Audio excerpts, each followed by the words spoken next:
जो रहीम करीम है। नादरीन, मुझे फ़ोन किया था नईम साहब ने कि मीटिंग है एक जहेज़ से मुताल्लिक़, तो मैं इस्लाम के साथ साथ एक कबीले कुरैश से ताल्लुक़ रखते हुए मेरा आना ज़रूरी था। और मुझसे पहले किस किस्म की बात हुई है मुझे तो नहीं मालूम, लेकिन किसी शायर का शेर मुझे याद आता है ऐसे मौके पर, अजब माजरा है हजरात देखिए, दामाद मांगता है खैरात देखिए। मैं जहेज़ के मामले में नौजवानों को मौरिद इल्ज़ाम नहीं ठहराऊँगा, क्योंकि मैं समझता हूँ कि बहुत से हमारे नौजवान ऐसे होंगे जो जहेज़ की लालची नहीं होंगे, क्योंकि ये समझाया गया और हकीकत है कि माँ के कदमों के लिए जन्नत है और बाप जो है वो जन्नत का गेट है, दरवाज़ा है। तो वो उन माँ बाप के सामने बेबस हो जाता है और उन माँ बाप के पैरों में जो है वो रस्म रिवाज की जो है बेड़ियाँ पड़ी होती हैं। तो अगर कोई बच्चा चाहता है कि मैं इस नहज से शादी करूं, तो उनके माँ बाप नहीं करने देते, जो मुझे महसूस होता है, क्योंकि उनको जहेज चाहिए, लालच बहुत बुरी बला है। और ये सारी चीज़ें हैं कि हम ये कर लें, हम वो कर लें। आज हम लोगों के दरमियान जो है इस तरह की मीटिंग क्यों तैयार हो रही है? एक सवाल बुनियादी ये है, इससे पहले क्यों नहीं हुई? इसका मतलब ये है कि इस हिंदुस्तान के अंदर कुछ ना कुछ होने वाला है, ऐसा लगता है। कुछ ना कुछ एक नाखुशगवार हालात पैदा होने वाले, मुझे ऐसा लगता है। तो सिर्फ मसला जो है इससे हल नहीं होगा कि हम जहेज़ बंद कर देंगे तो हमारे मसले हल हो जाएंगे।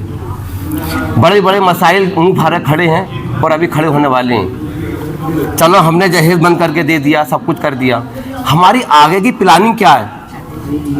क्या हमारी बहन बेटियां हमारी मस्जिदें महफूज होंगी? हमें इससे भी ऊपर सोचना है। अब हम ये सोचें कि भाई सबसे पहले हमें ये काम करना है, चलो अच्छी बात है, ये करना चाहिए। क्यों? क्योंकि पाकिस्तान के एक आलिम की मैं तकरीर सुन रहा था, उसमें उन्होंने फरमाया था कि कुरान करीम में है जो हराम चीज़ बताई, बोले लहमुल खिंजीर है, सूअर का गोश्त हराम है, सूद हराम है और जहेज़ हराम है। तो उन्होंने बताया कि जहेज़ इस नज़रिए से हराम है कि कुरान शरीफ में मैसर लफ्ज़ आया है। मैसर के मानी आते हैं वो जायदाद जो बग़ैर किसी मेहनत के हासिल हो जाए, जिसमें कुछ करना न पड़े, हराम की चीज़ हो वो। तो उस नज़रिए से उनके मुताबिक जो है जहेज़ हराम है। मैं अपनी बात कहूँ तो ये वो सर है जिससे सेरा नहीं चढ़ा। मैंने निकाह किया, शरबत के प्याले में मेरा निकाह हुआ, वो एक अलग बात है। अगर मैं जहेज़ का लालची होता तो मैं तो ये नहीं करता, मैं भी धूम धड़के के साथ में जाता, शादी घोड़े में बैठ के या तो ये आता। तो इस मामले में जो है ऐसे बहुत कम लोग होंगे, क्योंकि जहेज़ के लालची बहुत लोग हैं। अब सवाल ये आता है कि बहुत से लोग कहते हैं कि साहब अल्लाह के नबी सरवर कायनात सल्लल्लाहु अलैहि वसल्लम ने जो है वो जहेज़ जो है कम दिया था। ये कहते हैं जहेज़ कम दिया था, ये बिल्कुल गलत है। जब हज़रत बीबी फ़ातिमा का जब निकाह हुआ था तो अल्लाह के नबी सल्लल्लाहु अलैहि वसल्लम ने कोई जहेज़ नहीं दिया था, जहाँ तक कि मेरी दानिश का ताल्लुक़ है।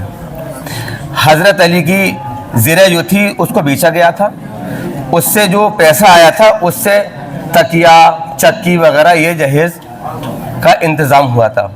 तो तारीख़ ये बताती है कि अल्लाह के नबी सल्लल्लाहु अलैहि वसल्लम ने अपनी चहेती बेटियों को जहेज़ नहीं दिया था। और अभी ये बैठ के बात हो रहे थे कि सारा मसला जो है हमारे पास इल्म नहीं है, तालीम की कमी है। तो देखिए तालीम की कमी है, बड़े बड़े पढ़े लिखे लोग बैठ के जेबें काट रहे हैं। मामला जो है तालीम का नहीं है, तालीम से ज़्यादा अहमियत जो है वो तरबियत की होती है, क्योंकि हमारे यहाँ तरबियत नहीं है। हमारा मुआशरा ऐसा हो गया है कि कोई उर्दू सीखना नहीं चाहता। उर्दू हमारे घरों से निकलती जा रही है और निकल चुकी है।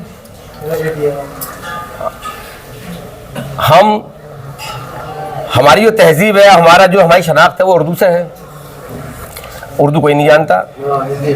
उर्दू अब ये बैठे हुए कितने लोग हैं बोलने वाले, हमारे नौशाद भाई भी उर्दू नहीं जानते, माफ़ कीजिएगा। उर्दू सीखना बहुत ज़रूरी है। और उर्दू में हमारा इस्लामी लिटरेचर है, हम लिटरेचर नहीं जानते। तो हमारे यहाँ का जो मसला है, सबसे पहले बेस तो तालीम पे करेगा।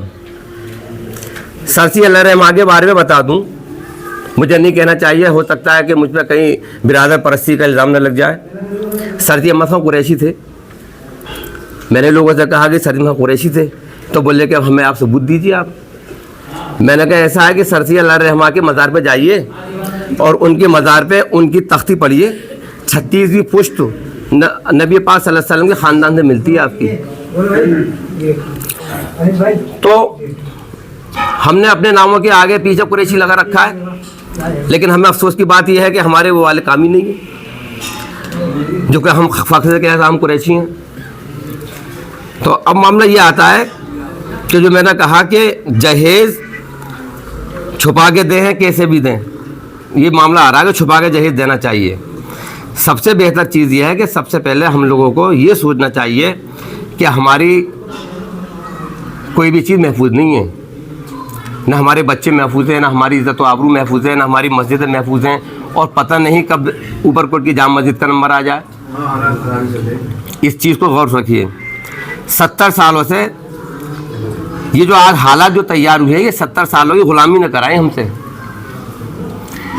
हमारा लीडर नहीं है, हमारी क्या लीडरशिप है? हमारी कोई लीडरशिप नहीं है, क्योंकि हमारी लीडरशिप अगर आज होती तो आज इस हिंदुस्तान के अंदर हम कुत्ते की तरह न पिट रहे होते, जो कि हमारी पिटाई हो रही है। हमने लीडरशिप कभी अपने घर में पैदा नहीं की। सन 47 में जब मुल्क आज़ाद हो गया तो हमारे बुज़ुर्गों ने गैरों के झंडे उठाए। इस्लाम कहता है कि 3 लोग अगर आप सफ़र में जाओ तो एक को अपना अमीर बनाओ, है साहब ये नहीं है, अपना अमीर बनाओ। अगर यादव से अगर हम अपना बकरा ज़िबह कुर्बानी के दिन करा दें तो हम मानेंगे नहीं, नहीं हम तो अपने अमीर से कराएंगे। अगर पंडित जी हमारी बहन बेटी का निकाह पढ़ा दे तो हम मान लेंगे, हम नहीं मान सकते। हम अपना जनाजा जो है पंडित से नहीं पढ़वा सकते। हमें हर चीज़ में लीडर चाहिए ना, लीडर चाहिए। लेकिन इन्ना लिल्लाहि व इन्ना इलैहि राजिऊन, हमने पॉलिटिक्स में अपना कभी लीडर नहीं बनाया। हमने गैरों के झंडे उठाए और आज हालत यहाँ पर आ गए कि हम कहाँ खड़े हुए हैं। तो हमारी जब तक कि हमारी लीडरशिप नहीं होगी, हमारा कोई भी काम नहीं चलेगा। हमारी लीडरशिप होनी चाहिए, हालात कैसे भी हो। इस्लाम कहता है कि तुम जिस जमीन पर अगर मुट्ठी भर भी हो तो मुत्तहिद होकर रहो। इत्तिहाद बहुत जरूरी है। 5 वक्त की नमाज बाजमात पढ़ने का मकसद क्या है? क्या हम अल्लाह को खुश कर रहे हैं? 5 वक्त की नमाज बाजमात पढ़ने का मतलब भी उसमें सियासत है, क्योंकि जब मुसलमान 5 वक्त की नमाज जमात से पढ़ेंगे तो इसका मतलब ये इंडिकेशन जा रहा है कि आप इत्तेहाद रहो, मुत्तहिद हो जाओ।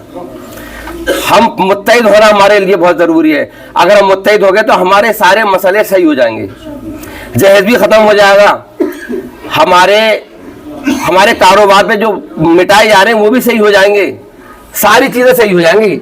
सिर्फ शर्त यह है कि हमें अपने लीडरों को पहचानने की ज़रूरत है। आज हम अपने लीडरों को नहीं पहचानते, हमने अपने लीडरों में लातें मारी हैं। अब हाल क्या हो रहा है? हाल ऐसा हो गया है कि मेरे घर में तो आलिम पैदा हो जाए और नई भाई के घर में मुजाहिद पैदा हो। हाल ये है। तो सबसे पहले ये देखना है कि हमें अपने उन लीडरों को पहचानने की ज़रूरत है जिन पे हम तबर्रे भेजते आ रहे हैं। अल्लाह के नबी सल्लल्लाहु अलैहि वसल्लम ने कभी गैर मुस्लिम की किसी लीडरशिप ने कभी इख्तियार की नहीं की। तारीख गवाह है, किसी सहाबी ने यहूदी और नसारा की लीडरशिप इख्तियार की? कभी नहीं की। तो आपको ज़रूरत है एक इत्तेहाद की, एक तंजीम की ज़रूरत है, एक ऐसी तंजीम की ज़रूरत है जो जहेज को भी खाक में मिला देगी। आगे बढ़ने की ज़रूरत है, लेकिन अपने लीडरों को पहचानने की ज़रूरत है। ये सारी चीज़ें, इस चीज़ को करिए। जहेज ने हमारी मिट्टी ख़राब कर दी है। आज हमारे बच्चे नहीं पढ़ पा रहे हैं और हमारे बच्चे ऐसे स्कूलों में भेज भी रहे हम लोग, अनपढ़ लोग जिनको अल्लाह ताला ने पैसा बहुत दे दिया है, तो उन्होंने कहाँ पे एडमिशन कराएं? हमारा नवेद उस स्कूल में पढ़ता है जहाँ के पानी को वाटर बोलते हैं। ये तो हमारा हाल है। उर्दू कोई नहीं जानता। हमारे बच्चे जो है बावर्ची खाना भूल गए, हमारे बच्चे बैतुल खला भूल गए, टॉयलेट चल रहा है और किचन चल रहा है, ये सारी चीज़ें हैं। तो एक बात यह है कि हमें उर्दू को पढ़ने की ज़रूरत है। हमें हर चीज़ का, लोग मुझसे कहते हैं कि भाई इस तरह के हालात हो रहे हैं, अब क्या इलाज है? मैं कहा इस्लाम में है हर चीज़ का इलाज। अगर इस्लाम से हटोगे तो कोई इलाज नहीं है आपका, समझे। अब मैं बहरहाल मैं शेर के साथ अपनी बात ख़त्म कर रहा हूँ, अल्लामा इकबाल के शेर के साथ, कि अगर ला इलाहा पढ़ भी लिया तो क्या हासिल, दिलो निगाह मुसलमान नहीं तो कुछ भी नहीं। खुदा हाफिज़। नाज़रीन, अगर आप हमारे तहरीक पॉइंट चैनल पर नए हैं तो इसे सब्सक्राइब करें, शेयर करें और साथ ही अपने कीमती मशवरों से हमें नवाजें।